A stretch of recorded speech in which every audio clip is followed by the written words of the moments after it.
বাল্যকালে একদিন শ্রীকৃষ্ণ তার সখাদের সাথে খেলছিলেন। সে সময় প্রভুর ক্ষুধা পেল।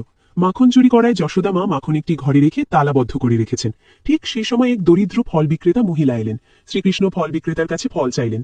ফল বিক্রেতা উত্তর দিল, বাবা, আমি আর আমার ছেলেমেয়েরা 3 দিন থেকে অনাহারে আছি। এই ফল বেচে তাদের জন্য খাবার কিনতে হবে। যদি তুমি আমাকে কিছু অন্ন অথবা অর্থ দাও, তবে এসব ফল তোমাকে দিয়ে দেব। এই কথা শুনে লীলাধারী প্রভু ঘরে অন্ন আনতে গেল। অন্ন আনতে শ্রীনাথ ঘরের ভেতরে গেল। এদিকে ঘরে গিয়ে শ্রীকৃষ্ণ 2 হাতের অঞ্জলিতে করে চাল অর্থাৎ অন্ন নিয়ে আসলেন। কিন্তু ছোট কৃষ্ণের হাতের অঞ্জলির মাঝ থেকে সব অন্ন পড়ে গেল। এমন করে বেশ কয়েকবার গেল, কিন্তু বারবারই সব অন্ন নিচে পড়ে যেতে লাগলো। অবশেষে প্রভু কান্না শুরু করলো।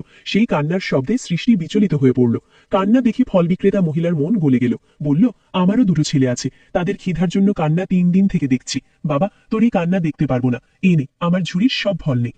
এদিকে সব ফল দান করে রিক্ত ঝুড়ি নিয়ে ঘরে ফিরে আসে ওই ফল বিক্রেতা মহিলা। কিন্তু ফিরে দেখে একই সেই ঝুড়ি তো স্বর্ণালঙ্কারে ভর্তি। ফল বিক্রেতা এই লীলা দেখে বুঝতে পারে শ্রীকৃষ্ণ সাধারণ মানব না, দেবতা। জয় জয় জয় লীলাধারী শ্রীকৃষ্ণ ভগবান।